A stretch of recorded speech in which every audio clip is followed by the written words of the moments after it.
کا گروہ ہوگا اور ایک اہل النار ہوں گے. اور اللہ رب العالمین ان دونوں گروہوں کا استقبال کریں گے. اللہ قرآن مجید میں فرماتے ہیں جو نیک لوگ ہوں گے، جو میرے بندے جنہوں نے اپنی زندگی میرے احکامات کے مطابق بسر کی ہوگی اور اس وقت کو صحیح صرف کیا ہوگا، اللہ فرماتے ہیں جب ایسے لوگ میرے سامنے آئیں گے تو میں ان کا یوں استقبال کروں گا، یا ایتھا النفس المطمئنہ ارجعی الی ربک راضیۃ مرضیہ فادخلی فی عبادی وادخلی جنتی. اللہ فرماتے ہیں جب ایسا بندہ جس نے اس وقت کو، اس دنیا کی زندگی کو صحیح معنوں میں صرف کیا ہوگا، جب ایسا آدمی میرے سامنے آئے گا میں اس کو خوش ہو کے کہوں گا اے مطمئن نفس ارجعی الی ربک، اپنے رب سے ملاقات کر. فادخلی فی عبادی، یہ جنتیوں کا قافلہ جا رہا ہے. فادخلی فی عبادی، تو ان میں شامل ہو جا. وادخلی جنتی، اور میری جنت کا وارث بن جا. اور پھر دوسرا گروہ، اس کا استقبال کیسے ہوگا؟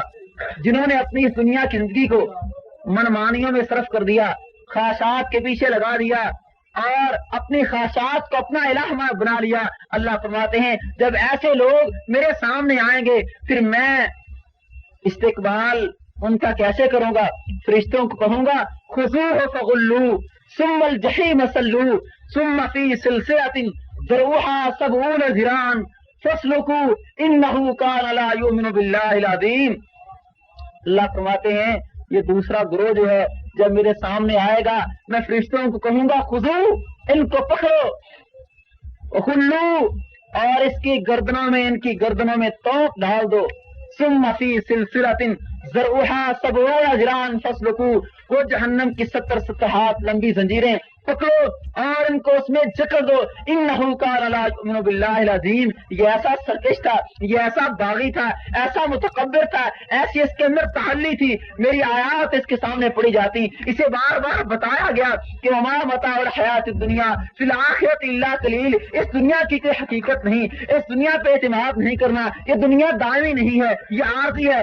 لیکن یہ دنیا کے عیش و عشرت میں پڑھ کر اس قدر اس میں مگن ہو گیا، اس قدر اس میں کھو دیا کہ جب میری آیات اس کے سامنے پڑھی جاتی لاحیۃ قلوبہم، یہ غفلت میں پڑا رہتا، ایک کان سے سنتا دوسرے کان سے نکال دیتا. اب اس کو پکڑو، انہ کان لا یؤمن باللہ العظیم، یہ زبان سے تو کہتا تھا موت آئے گی، قبر ہے، حشر ہے، قیامت ہے، جنت ہے، دوزخ ہے، زبان سے اس بات کا اقرار کرتا تھا لیکن عملی طور پہ اس کی نفی کرتا تھا.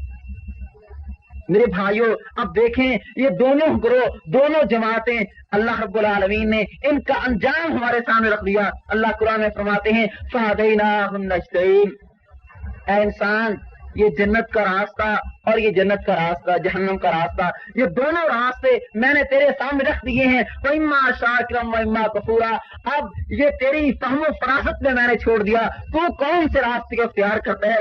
جنتیوں کے قافلے میں شامل ہوتا ہے یا جہنمیوں کے کارواں کا ساتھی بنتا ہے؟ لیکن اس کے ساتھ اللہ نے فرما دیا وَلَا يَرْضَىٰ لِعِبَادِهِ الْكُفْرَ، کہ میرے بندو میں کفر کو پسند نہیں کرتا. یہ تمہارا جہنم میں جانا مجھ پہ ناگوار گزرتا ہے لیکن میں تمہیں پکڑ کر صراط مستقیم پہ نہیں لاؤں گا. یہ دونوں راستے اور دونوں راستوں پہ چلنے والے جو راہی ہیں ان کا انجام میں نے تمہارے سامنے رکھ دیا ہے. اب جو تو چاہتا ہے خود فیصلہ کر لے. میرے بھائیوں اب ہمیں غور کرنا ہے کہ اب ہمیں کون سا راستہ اختیار کرنا ہے، کون سا کامیابی کا راستہ ہے، کون سا کامرانی کا راستہ ہے کہ جب اللہ رب العالمین کے دربار میں جائیں تو اللہ ان الفاظ کے ساتھ استقبال کرے وسیق الذین اتقوا الی ربہم الی الجنۃ زمرا حتی اذا جاؤوها وفتحت ابوابها وقال لهم خزنتها سلام علیکم طبتم فادخلوها خالدین، کہ جب یہ جنتی اللہ کے سامنے جائیں گے اللہ رب فرمائیں گے اے میرے فرشتوں ان کو لو اور ان کے دائیں بائیں ان کو اپنی قیادت میں، ان کو اپنی حفاظت میں جنت میں لے جاؤ. جب جنت کے دروازے پہ جائیں گے دربان کہیں گے سلام علیکم، تم پہ سلامتی ہو اور تم پہ اللہ کی رحمت ہو، تم خوش ہو جاؤ. فادخلوها خالدین، اس جنت کے وارث بن جاؤ. اور اللہ ہی ان الفاظ کے ساتھ استقبال کریں گے سلام قولا من رب الرحیم، کہ تمہارے رب کی طرف سے تم پہ سلامتی ہے. میرے بھائیوں اگر اس قافلے میں شامل ہونا ہے، ان لوگوں میں کے ساتھی بننا ہے، اس کے لیے طریقہ کار کیا ہے، جہنم سے بچنا کیسے ہے، جنت کا راستہ کیسے اپنانا ہے، اللہ رب العالمین نے قرآن مجید میں وہ نسخہ بتایا، اس فارمولے کا ذکر کیا۔ اللہ فرماتے ہیں یا ایھا الذین آمنوا هل ادلکم علی تجارۃ تنجیکم من عذاب علیم تؤمنون باللہ ورسولہ وتجاہدون فی سبیل اللہ باموالکم وانفسکم ذالکم خیر لکم ان کنتم تعلمون۔ اللہ فرماتے ہیں اے ایمان والو، میں تمہاری رہنمائی ایک تجارت کی طرف کرتا ہوں، ایک کاروبار میں تمہیں بتاتا ہوں، اگر تم اس کاروبار کے اختیار کر لو، اس تجارت کے تم تاجر بن جاؤ، ویسی تجارت ہے لن تبور، جس میں گھاٹے کا نقصان کا اندیشہ ہی نہیں، جس میں سارے کا سارا نفع ہی نفع ہے۔ فرمایا اس تجارت کا فائدہ کیا ہوگا؟ تنجیکم من عذاب علیم، جہنم کی دردناک آگ سے بچ جاؤ گے۔ وَيُدْخِلْكُمْ جَنَّاتٍ تَجْرِي مِن تَحْتِهَا الْأَنْهَارُ، تمہیں اللہ جنت کا وارث بنا دے گا جن کے نیچے سے نہریں بہ رہی ہیں۔ اب وہ تجارت کیا ہے؟ اللہ فرماتے ہیں تؤمنون باللہ، اس تجارت کا پہلا حصہ یہ ہے، اس تجارت کا پہلا نقطہ یہ ہے کہ تم اللہ پہ ایمان لے آؤ۔ اللہ پہ ایمان لانے کا مطلب کیا ہے؟ کہ تم اپنے عقیدے کی اصلاح کر لو، اپنے عقیدے کو درست کر لو، عقیدہ توحید کو اپنے دل و دماغ میں راسخ کر لو، اللہ کی الوہیت، اللہ کی ربوبیت اور اللہ کی جو صفات ہیں ان کو صحیح معنی میں تسلیم کر لو، اور تم اس کے رسول پہ ایمان لے آؤ۔ اس کا مطلب کیا ہے؟ کہ تم اپنے سامنے اپنے لیے آئیڈیل، اپنے لیے نمونہ محمد الرسول اللہ صلی اللہ علیہ وسلم کو بنا لو، اپنے جسم سے لے کے گھر بار معاشرہ اور اپنی جتنے تمہارے دنیا کے معاملات ہیں سب میں محمد الرسول اللہ صلی اللہ علیہ وسلم کو اسوہ حسنہ تسلیم کر لو۔ اب جب ہم یہ کام کر لیں گے، اللہ فرماتے ہیں تیسرا کام تمہیں یہ کرنا ہے وَتُجَاهِدُونَ فِي سَبِيلِ اللَّهِ بِأَمْوَالِكُمْ وَأَنفُسِكُمْ، اللہ پہ ایمان لے آئے، اللہ کے رسول پہ ایمان لے آئے۔ تیسرا کام تمہیں یہ کرنا ہے کہ جس اللہ کی توحید کو تم نے قبول کیا ہے، جس اللہ کی الوہیت کو تم نے مانا ہے، جس اللہ کی توحید کا تم نے اعلان کیا ہے کہ لا الہ الا اللہ فاعلم انہ لا الہ الا اللہ، اللہ کے سوا کوئی عبادت کے لائق نہیں، اللہ کے سوا کوئی سجدے کے لائق نہیں، کوئی رکوع کے لائق نہیں، کوئی عبادت کے لائق نہیں، جس کا اقرار کیا ہے اللہ کی توحید کا، اللہ کی توحید کو لے کے اٹھو، اور جس نبی کی رسالت پہ ایمان لائے ہو، جس نبی کے دین کو تم نے قبول کیا ہے، اس دین کے پرچم کو لے کے اٹھو۔ وَتُجَاهِدُونَ فِي سَبِيلِ اللَّهِ، توحید کے غلبے کے لیے، دین اسلام کو ادیان باطنہ پہ غالب کرنے کے لیے تم میدان جہاد میں اترو اور اپنا مال و جان اس راستے میں صرف کر دو۔ اب سوال پیدا ہوتا ہے، اللہ تجھ پہ ایمان بھی لے آئے، تیرے نبی کو اپنا رہبر و رہنما بھی تسلیم کر لیا، جہاد بھی کر لیا، اب اس کا ہمیں فائدہ کیا ہوگا؟ اللہ فرماتے ہیں یہی تو وہ تجارت ہے جس کے بارے میں میں نے تمہیں فرمایا ہے تنجیکم من عذاب علیم، جب یہ تجارت، یہ کاروبار اختیار کر لو گے جہنم کی آگ سے بچ جاؤ گے اور اللہ تمہیں جنت کا وارث بنا دے گا۔ میرے بھائیوں، یہ وہ راستہ ہے، یہ وہ صراط مستقیم ہے جو جہنم سے بچنے کے لیے اور جنت کے داخلے کے لیے اللہ رب العالمین نے ہمارے سامنے رکھی ہے، اور یہی وہ راستہ ہے، یہی وہ طریق ہے کہ جس پہ چل کر اللہ کا دین غالب آ سکتا ہے۔ اور رات آپ نے محترم ابو عبداللہ بھائی سے غلبہ اسلام کا 90 طریقہ کار آپ نے سنا، اس میں بھی یہی بات تھی کہ جب ہم اس راستے کے اختیار کریں گے جو اللہ رب العالمین نے ہمارے لیے متعین کیا ہے تو پھر ہی کامیابی ممکن ہے، پھر ہی اللہ کا دین کے غالب آنے کے مواقع میسر آ سکتے ہیں۔ ابو داؤد کی صحیح حدیث ہے، رسول اللہ صلی اللہ علیہ وسلم نے فرمایا من یعش منکم بعدی